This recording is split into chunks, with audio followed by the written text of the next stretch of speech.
Welcome to the Spoonful Show. I'm Rachel, and this is a space for real conversations about chronic illness, hope, and learning to keep going even on the hardest days. Because strength doesn't always look loud, sometimes it's simply taking life one spoon at a time. Welcome back to this week's episode of the Spoonful Show. My name is Rachel, and I am so happy that you're here with me. Today's conversation is one that I think so many people in the chronic illness community will deeply relate to. We're talking about medical gaslighting, the emotional toll of constantly feeling dismissed, and the pressure that so many people feel to heal before living. Joining me today is Julsey Roach, a licensed clinical professional counselor and the founder of Crohn Counseling. Alongside living with chronic illness herself, including a brain tumor, EDS, Lyme disease, and Crohn's, she now helps others navigate the emotional impact of chronic illness and medical dismissal. In this episode, we'll talk about why so many women are told the symptoms are all in their head, how that experience can slowly make people question themselves, and what it looks like to stop waiting for permission to live and start rebuilding trust in yourself again. So let's get started. Today, we're going to talk a little bit about medical gaslighting and the pressure to heal before living, and why that keeps so many women stuck in questioning themselves and putting life on hold. Welcome, Julsey, to this episode. It's so good to have you here.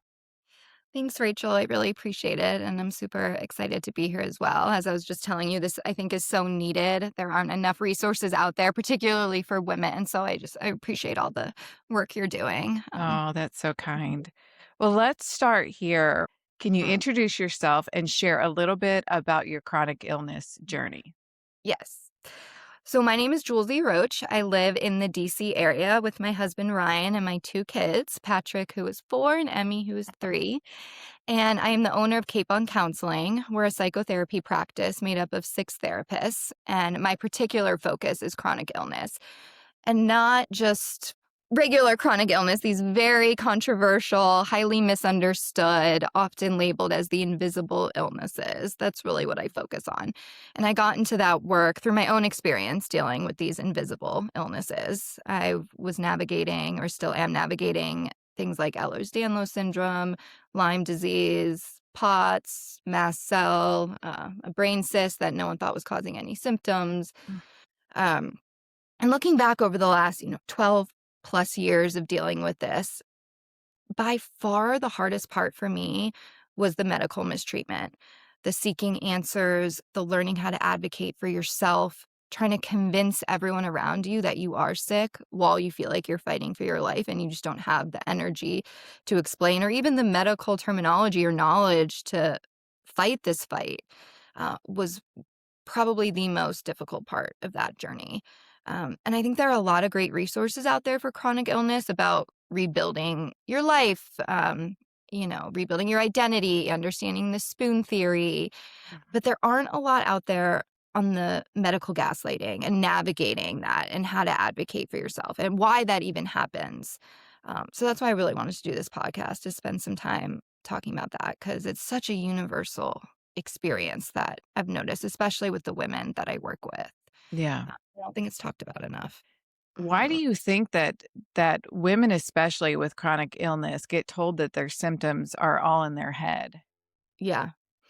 Well, the short answer is this is not a new phenomenon. I mean, women historically have been dismissed in medicine for centuries, going back to hysteria. I think MS was originally called hysteria back in the 1800s, 1900s. Yeah. They used that term to diagnose symptoms they didn't understand, symptoms that fluctuated, very neurological in nature. And until MRIs and imaging and more advanced medical stuff was invented, that's when they diagnosed MS and other neurological stuff. So this has just been a problem forever.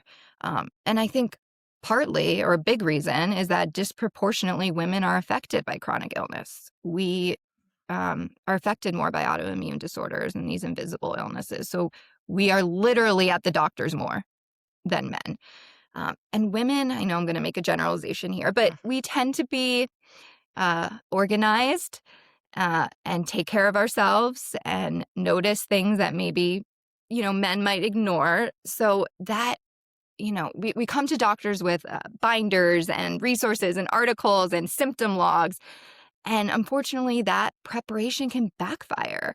It can be seen as anxious, obsessed, instead of engaged or informed. But I don't think doctors understand that chronic illness forces us to be highly organized. We become experts out of necessity, not obsession. An organization then becomes survival.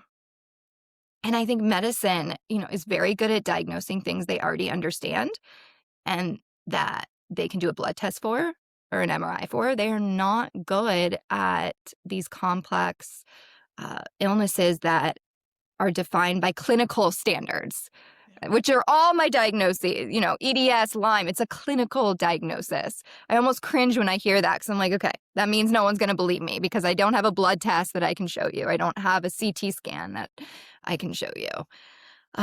So yeah, I just think one, we're affected more by illness, and then two, by nature, our personality can be seen as obsessed or emotional when really we're organized and focused.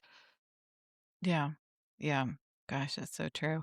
Um, for the lucky ones with chronic illness that haven't dealt with medical gaslighting, what did that look like in your story?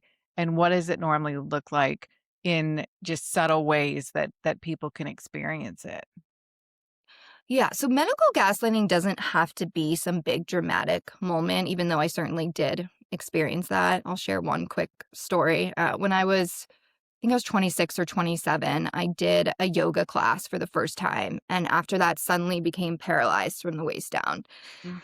which I later found out was due to a tethered spinal cord. I didn't know about that at the time. But I was paralyzed for the waist down, and I was in the neuro ICU at a major hospital in the DC area. And I was told it was anxiety. And understandably, I was pissed, saying, I don't want, I'm a therapist. Like, you didn't do any assessment on me. You didn't send in a psychiatrist. You did no psychosocial questioning. So how did you arrive at this diagnosis? No data to suggest that. But also, um, I had no prior history of mental illness, stress. And so it was just shocking to me, shocking that someone would even come to that conclusion. And so I was crying, I was a mess, and then one doctor was like, you're pretty and thin, so focus on that. And I'm like, but I'm 27 Wow. and can't walk. Like, I have my whole life ahead of me. So that was a big dramatic example of medical gaslighting. But the more common experiences are subtle patterns, like I would stop searching for answers and just focus on living. Or I would stop doctor shopping. Your labs are normal. Why don't we try stress management? Maybe therapy will help. Um, and one thing that we start to realize in these appointments is we're no longer being medically evaluated. We're also being socially evaluated. So if you cry, you're emotional. If you're calm, you're rehearsed. If you're prepared, you're obsessed. So what happens when the people and the places that are meant to help us then become our sources of fear? Your body starts reacting before the appointment even begins because you know what's going to happen. So in real life, that can look like extreme anxiety before appointments, rehearsing what you're going to say days or weeks before the appointment, down to the word, just scripting over and over again. Some of my patients need, a Xanax or some type of anti-anxiety med just to get in the car and go to these appointments, or needing someone to come with you. Sometimes they have a huge cognitive shutdown because the anxiety is so real, so then they don't even know how to explain their symptoms, and then nothing gets done in the appointment. And it Mm. just becomes really damaging because care gets delayed. We stop going to the doctors. And then the worst of it, we stop trusting ourselves and Mm. our own reality. We start to question it. So then what happens?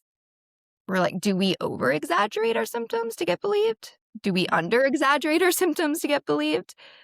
I remember one time I purposely scheduled an appointment really early in the morning because I looked the worst and felt the worst. So I wanted them to see that.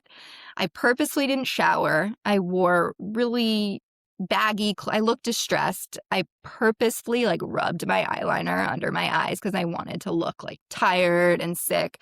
So maybe, just maybe, they could see how bad I really felt. If my outside matched my inside, maybe I'd get some answers.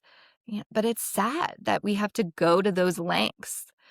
I have some patients tell me they provoke a seizure the day of their appointment if they know caffeine will, trigger tremors or um, loud music they might blast in the ears just so the doctor can see their symptoms, in real time.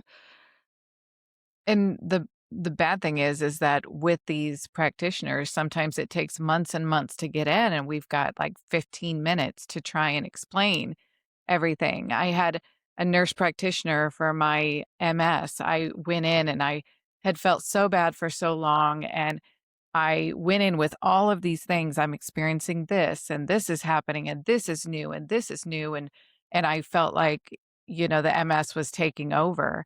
And she looked right at me and she said, "Rachel, you have advanced MS. There are things I just can't fix for you.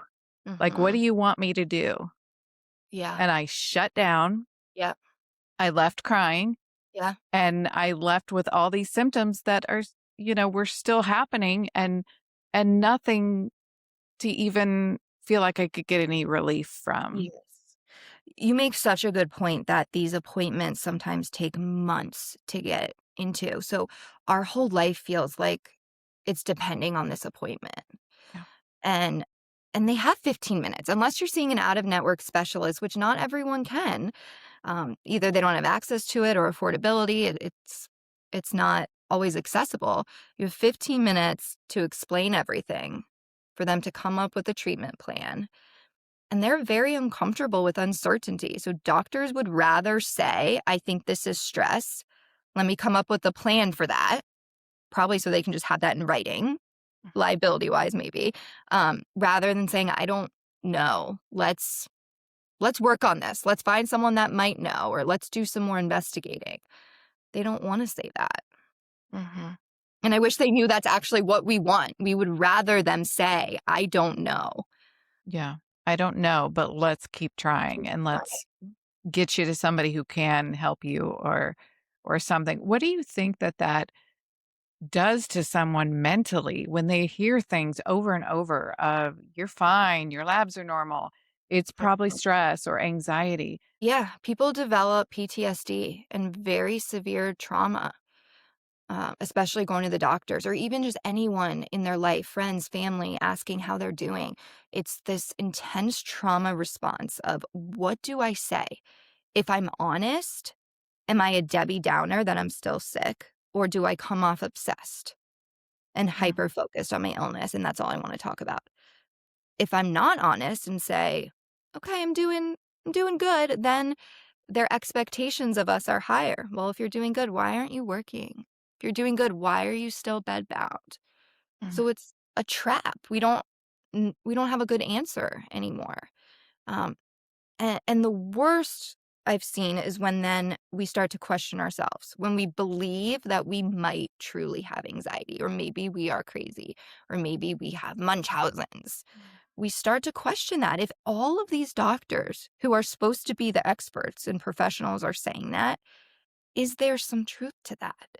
I know I've questioned that. Mhm. After years and years, I'm like, maybe it is. And then you have moments of clarity, like, no, like, your body, yourself, but it's hard. It's hard to not let that affect you. And then we do develop real mental health disorders because of that chronic gaslighting. We Mhm. do develop panic attacks and anxiety and hopelessness. So then that just feeds their narrative that Mhm. that we do have mental health issues and that's the root cause of it. But it's really because of the mistreatment. It's not the underlying cause of our symptoms. And I find that when you were talking about people asking, "How are you doing?" I find that I have, like, different responses based on different people. And Yes. so my husband, I can say, "I have had a horrible day, and I'm still in my PJs, and it's been really rough." And I can Mhm. have other people where I'm like, "I'm okay," and just leave it at that. Yeah. And because I don't wanna go further with that. Exactly. You learn there are safe people to open up to, and there are safe people that are not, or it's just not worth it. You don't have the energy to explain. It comes with more questions. So it's just, yeah, easier to hanging in there. That was always my go-to response. Mm. Hanging in there. Yeah. Day I'm one doing day at a alright. time. Just Yeah. keep on trucking. And also, where you're at mentally, if I'm really struggling and somebody says, "How are you doing today?" Like, I don't wanna open that floodgates of everything that's going on where some days, if I'm doing better mentally, then I have a little bit better chance of not exploding in tears, talking about it. Yes. Yeah. Because sometimes talking about it, it brings us back to reality. Mhm. This is really what's going on, and it's really hard, and it just opens a can of worms. So emotionally, to kind of safeguard ourselves, we just say we're doing okay. How would I describe my current state? Functioning ish. And that's being pretty generous. Functioning ish t shirt available in my shop. Go to spoonfulofstrength.etsy.com or click the link in the show notes. Now back to the show. You've talked about the toxic mindset of heal before living. So, Mm. talk a little bit about that. And when did you specifically realize that waiting to get better was keeping you stuck? Yeah. Yeah. It's such an important topic. I think society kind of brainwashes all of us into thinking everyone is supposed to be happy and feel good Yeah. uh, before living our lives. And with chronic illness, unfortunately, that's just not the case. The word chronic illness is there for a reason. It's lifelong. And sure, we have ebbs and flows and we have periods of remission, but it's still something we have to navigate for our entire lives. And I found that I was so stuck, so set on finding these cures and finding these answers. And while that's so important, and I never wanted to stop doing that, it was keeping me stuck because I wasn't living my life. I had the mindset of, okay, until, I have my brain surgery and get my cyst out, or until I have my bowel resection and my Crohn's is under control, or until I'm done with my Lyme treatment. Like there's always going to be another thing. And I realized you can still do good even if you don't feel good. You c Even if you can't work full time, I get there's limitations, or you can't go on trips with your friends, or you can't, um, exercise like you once did. What can you do? We have to redefine, what a healthy, functional lifestyle looks like for us, not what it looked like before illness, what it looks like now. And maybe that's, going to an animal shelter once a week, and playing with some dogs, or going on a 5-minute walk instead of exercising for 3 hours. Or for me, it was maybe I just see 1 patient a day instead of my normal 7 patients a day, that I can manage that instead of my life's over, I'm never getting back to work. I can still do some things. We have more control over our day-to-day life than we think. It may not look like the life we had, but it's Mm. still a life. And I think healing and curing is different. Curing is fixing. My medical stuff is under control. Healing can look like finding purpose. How do you get joy in your day? How do I accept my circumstances? Not that, okay, I'm just going to be sick forever. I'm going to accept that. No, but this is how I'm feeling today. This is my current reality. And what can I do within that? And there's a lot. There's a lot that we can do, and so that's a lot of work that I do with my patients. They come to me thinking, "I have to get better."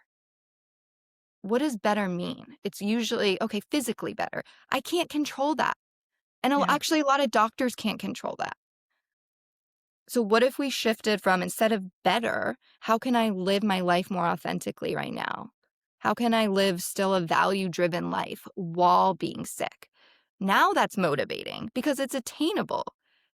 It's not motivating to say, "I have to get better first," because we Mm. don't know when that's gonna be, and that's what keeps us stuck. I feel like I've been in that place where it's almost like you're holding your breath and you're so focused on the next appointment and you're so hyper focused on your illness and um I went through that as well, and I was able to find things um, that gave me joy creatively, and, I actually did for a few months, volunteer at a Mhm. humane society, Yeah. and it brought me a sense of, um, importance of, like, this is something important and I can do, and just like this podcast, this is my way Mhm. of regaining a little bit of control and saying, "Okay, well, I can't go out and run a mile, and I can't go out and do this or that physically, but I Mhm. can take my experience and Mhm. try and help people in that way." And so, we did an episode last season of meaningful activities, and I think it's really important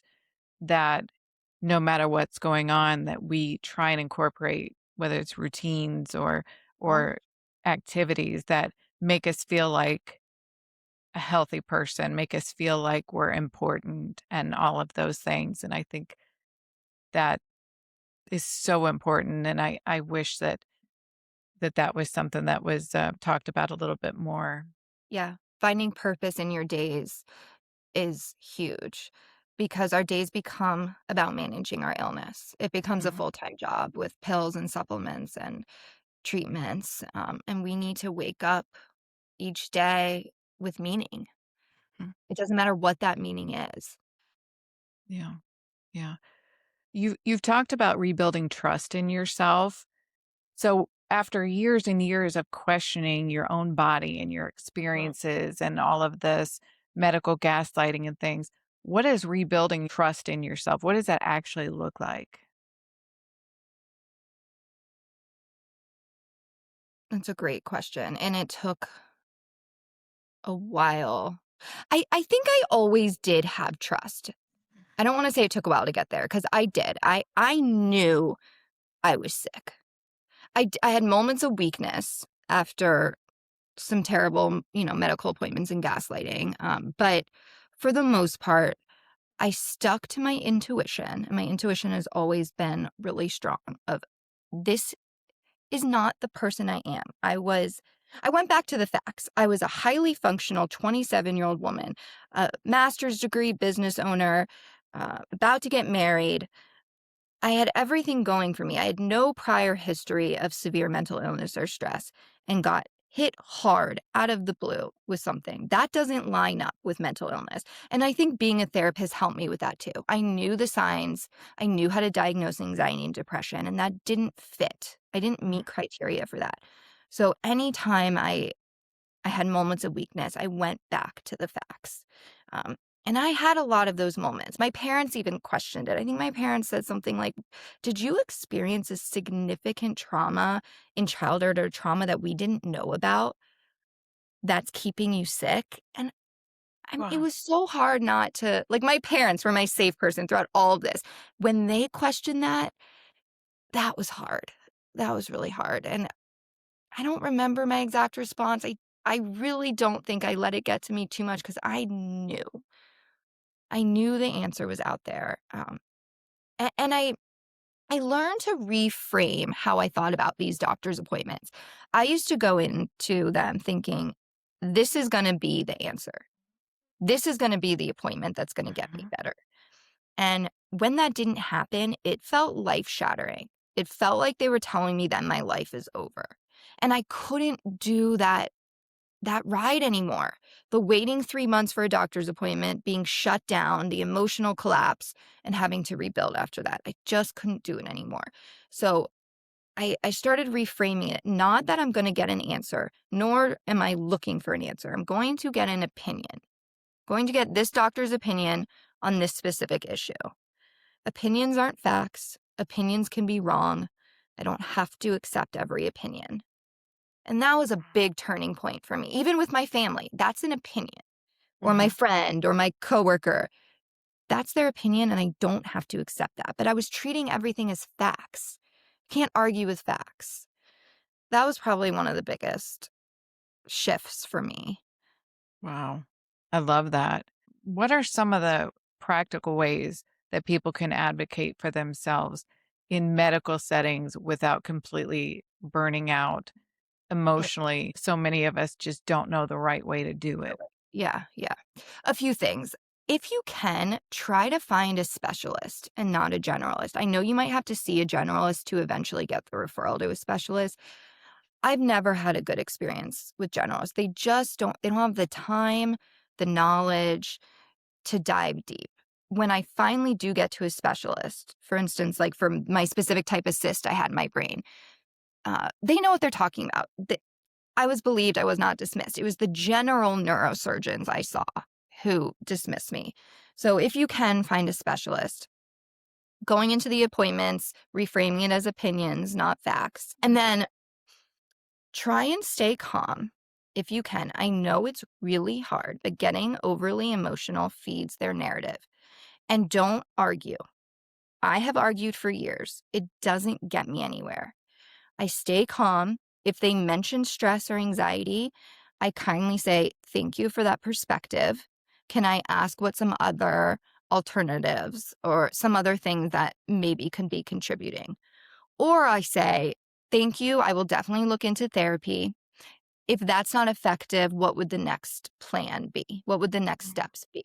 Now we're not defensive and we're looked at as an engaged, collaborative partnership.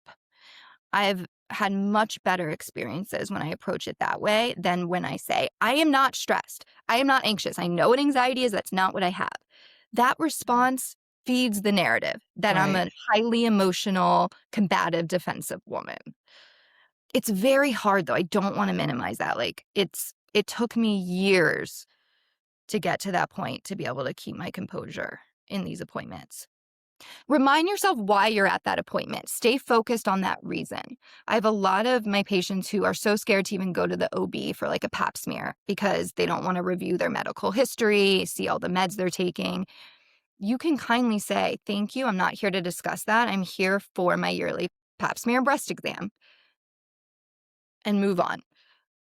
We have more control in these appointments than we think. That's such good advice. I'm going to throw something in there because a lot of us, when we get dismissed so often, we turn to things like AI and Chat GPT Mhm, and looking at, okay, my blood test came back abnormal, but the doctor says, oh, it's fine. And putting all your tests in and seeing what it says could be wrong. mhm, And I'm sure that that can offend a doctor who, mhm. by bringing in all this information, what is a way that you can bring in information, not necessarily from AI, but from studies or things that you've researched without kind of offending them and really trying to make it more of a collaborative effort for your Yeah. care? Yeah, that's a tricky one Yeah. because depending on the doctor, when I come with binders and resources, again, that feeds the narrative that I'm this hyper obsessed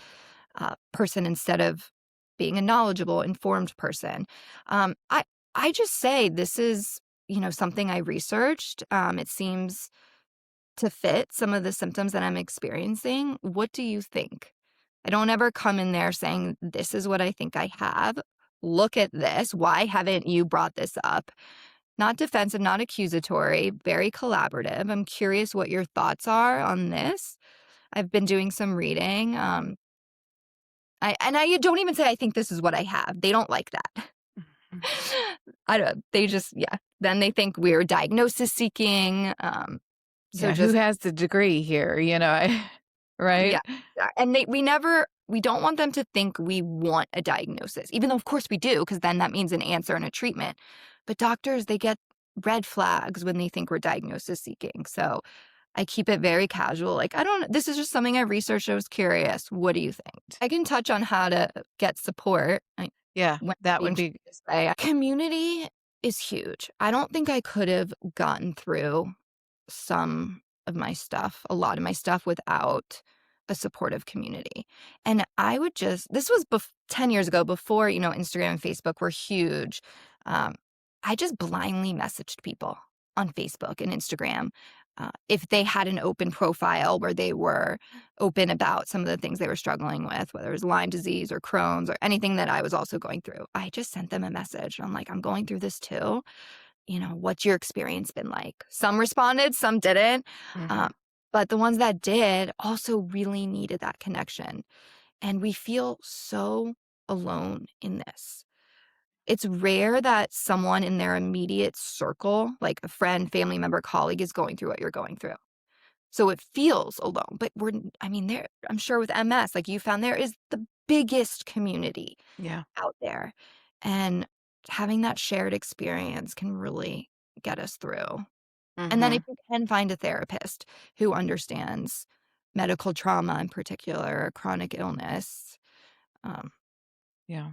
is helpful as well. Yeah. I was in that same spot where nobody in my family has a chronic illness, and Mhm, I knew nobody mhm, that was experiencing MS the way I was, and that's when I started looking at Instagram and looking for people and connecting with people, and I really believe that even for just having a social circle of being able to reach out to somebody and say, "Hey, I see you're doing better. What are some things that you're doing?" And mhm, connecting with people. "Hey, I'm really having a rough day. I'm in a flare," mhm. and getting all the love back. I I truly believe that the chronic illness community is one of the kindest communities. You can't say that about social media in other instances. Yeah. Yes. And our family and friends don't wanna hear about it anymore. As brutal Yeah. as that sounds, I mean, I think they get tired of it, and we don't wanna be a burden, and so we have to look elsewhere, and you're right, the chronic illness community, they are so welcoming, Mhm. and they know what it feels like to have support. When they were going through it, if they had someone checking in on them, they know how valuable that is, so they just wanna give that back. Yeah. Yeah, it's amazing. Mhm. What what would you say to someone who's in this situation where they're not being believed and feeling alone and having those feelings that we talked about of, is something actually wrong or am I just Mm, stressed out? yeah, And what are some things that you can tell them? yeah. I would say you are the expert on your own body. You know your body best, and you have to trust your intuition because at the end of the day, these family members or friends or doctors who all have these opinions, they don't have to live with what you're living. They they get to go home and live their life and be pain free or, whatever, move on with their life. You have to go home and deal with what you're dealing with. So you cannot take their opinions at face value. Otherwise, you're going to be stuck and sick. It's your life. You have to take control of it. And just because you don't have the answer now does not mean the answer is not out there. If I had listened to all my doctors, family, friends telling me, maybe take a pause on this Mhm. search, I wouldn't be where I am today. Such great information. I think this is so important to talk about. I would like for you to tell us how people can follow you. Yeah, my Instagram name for my psychotherapy practice is Capon Counseling, CAPON Counseling. And then you can also find me at my website at caponcounseling.com. You could send me a message there, and I'm happy to share any resources or lend any support that I can. This has So become my life's passion. And I don't always believe things happen for a reason, but I think you can make a reason. And I and that is what I did. When I got sick, I said, "What can I do with this? What mhm. positives can come from this?" Mm. And it's such amazing work. I mean, especially with focusing on people with chronic illness, it's just compassionate work and people with chronic illness really need that outlet of being able to talk and figure things out and walk through this, situation we've been put in. So I Mm, can't thank you enough for all the tips and tricks and things that you brought here today, and it's really valuable information, and I thank you for that. And thank you for doing this. I really appreciate all your work as well. Oh, you are so welcome.